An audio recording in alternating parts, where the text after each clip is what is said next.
Guys, সবাই কেমন আছো? আশা করি ভালোই আছো। আমিও ভালোই আছি। এই যে আমি এখন যাব কমলা গাছের গোড়া। এই সারাদিন করে যাওয়া যায়, কিন্তু এত পরিমাণে ঝুড়ি রাখি যে দিদিয়ে বলারেই নেয়। আর এই সারাদিন করে যাবারও যাবে না, এত রুচাবে। আর আমার রুচালেই আমার গা হয়ে যাবে, ভেতকা ভেতকা গাটা। ওই কারণে আমি যাবো না বাবা, এত রিক্স নিয়ে করে যাওয়া যাবে না। আর এই আলতি সারাদিন করে চলে আসছি আলতি বাগানে বাগানে। এগুলো মাটি দিলে অনেক আলতি হবে, কিন্তু মাটি কেউ দিয়েই নাই। আর এইভাবে ওরা খেড়াং খেড়াং ভাবে দাঁড়ায় রয়েছে, আর আলতি হবে কেউ নাই, তার কথাও নাই। ওই কারণে কেউ আর কষ্ট করে দেই নাই, কিন্তু দিলে হবে, কিন্তু কষ্ট করে কে দিবে, ওই কারণে দেই নাই। আর আমাদের এই যে কমলা গাছের গোড়া চলে আসছে, এত পরিমাণে কমলা পড়ে রয়েছে, কেউ কুড়ায়ও নেই আর কিছুও নাই। আর বিকলে লাভ দিতে হয়, এগুলো বিকেও নাই। চলো এবার আমি কমলাটা পাড়ে দেখতে লাগাই নিচ্ছি যে কিসে পাড়বো। এতে তো একটা ঠেঙা বা কোনো কিছুই লাঠি ফাটি বা ঠেঙা কোনো কিছুই নাই গো। আর কমলাগুলা তুলাও যাবে, কিন্তু অতই পিনকা কমলাটা, ওই কারণে এটা তুলে লাভ নাই, ভালো লাগবে না মিঠা। আর একটা পায়ে গেছে দড়ি, দড়ি নেই লতা, ওই লতাটা ধরে করে টানতে লাগা নিচ্ছি যদি কমলা পড়ে। আর এত শাক হয়ে গেছে, আলু শাক। চলো এবার ঠেঙা খুঁজি, নাই তো এই লতা ধরে টানাটানি করি আর কমলা পড়বে না রে বাপ। কমলা এতটাও সহজে পাওয়া যাবে না, ঠেঙাটা খুঁজতেই হবে না, তো হবে না। তারপরে একটা ঠেঙা দেখতে পাই গেছি এই আলু লাটার মধ্যে পড়ে রয়েছে, ওই ঠেঙাটা টানাটানি করার পর চলে আসছে আমার কাজ। আসার পর একটু ঠেঙা ঠেঙি করতে লাগাই দিই, নাই তো কমলা পাড়তে পারবো না। চলো এবার পাড়া যাক কমলাটা। ফোনটা নাই রাখলে আমি পাড়বো যে কী করি।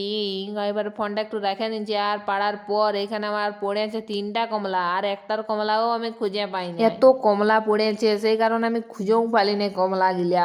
ফাঁকার দিকে পাড়লে হইতো, কিন্তু ফাঁকার দিকে কমলা গিলা এত উপরে আছে। আর এই লাটাটার মধ্যে পড়েছে, আর এই লাটারে যে কত কমলা আছে, একটা কমলায়ও আমি বুঝতে পারছি না যে কোনটা আমি কই হ্যাঁ পাড়েছি আজকে। তখন বলছে বাদ দে, এই কমলা লি লাভ নাই, পচা পচি কমলা তখন আমি খাবো, তার থেকে বাবা আমি লিবই নাই, বুঝতে যখন পারছি না। সেই কারণে এখানে কমলা গিলা রেখে দিলি, তবু একটু দেখে নিচ্ছি যদি পাওয়া যায়। বাদ দে, তার থেকে লিয়া যাবে না। এবারে চলো আমি এবার নতুনভাবে আরো কমলা পাড়িতে লাগাই দিই, এই কমলা আর খুঁজে পাওয়া যাবে না। ভালতে লাগাই নিচ্ছি, পরে এই যে ভালাভালি করার পর কমলা পাড়ে নিচ্ছি একটা। আর একটা কমলা ওই নর্দমার মধ্যে ঢুকে গেছে। আর একটু ঢাড়াঢাড়ি করার পর 3টা কমলা পাড়া হয়ে যাবার পর এবার আমাকে ঘর যেতে হবে। এই যে আর একটা পড়লো, আর একটা হলে নর্দমা ঢুকেই যাচ্ছে, কি আর করবো, কিছু করার নাই। নর্দমাটাও এমন জায়গা, একদিকে পাড়লে খুঁজে পাওয়া যাবে না, আর এখানটায় পাড়লে নর্দমাটা যেখানে পড়বে।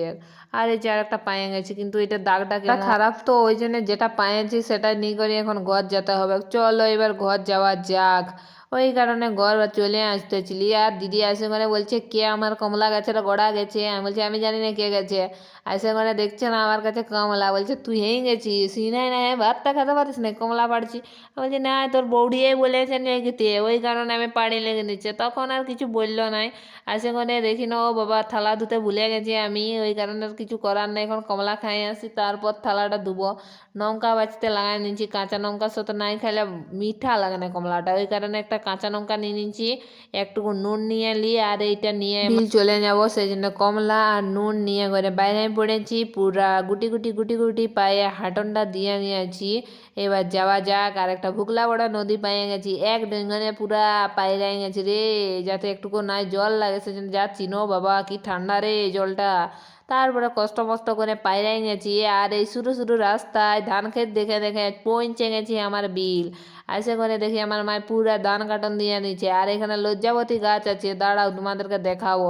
ওদের এত লজ্জা যে একটু টাচ করলেই পুরা নিমাই যাবে। আর এখানে ধানগুলো যা অবস্থা, কাটতে জানাই যাবে। আর এই যে লজ্জাপতি গাছগুলা, ওদেরকে একটুকু টাচ করছি না, সব বন্ধ, মানে নিভাই যাচ্ছে। এত ওদের লজ্জা বলারই না, এত লজ্জা যে কোথায় দেখবে। আর আমাদের এই বিলটাই এত জল এত জল, বলারই না। ধানগুলা যে কাটবে কি করে। ডাইকে করে বলছি আয় আয় কমলা খাবো, তাড়াতাড়ি চলে আয়, নাই তো আমি একাই খাই শেষ করে দেবো। মা বলছে দাঁড়া, আমাকে তো উঠিয়ে করে যেতে রে। ওই কারণে মা একটু কাটে নিল, আসে করে ছড়াছড়ি করে নিচ্ছে। আর আমি কমলা খেতে লাগা নিচ্ছি, এত সুন্দর লাগছে বলারই না। কে কে খাবে চলে আসবে, আমার কাছে দমে কমলা আছে, তোমাদেরকে একটা দুটা দিয়ে দিব। ভালো লাগলে ভিডিওটা লাইক কমেন্ট করে দিও, আর একটু পাশে থাকো। বাই বাই, পরের ভিডিও দেখা হবে।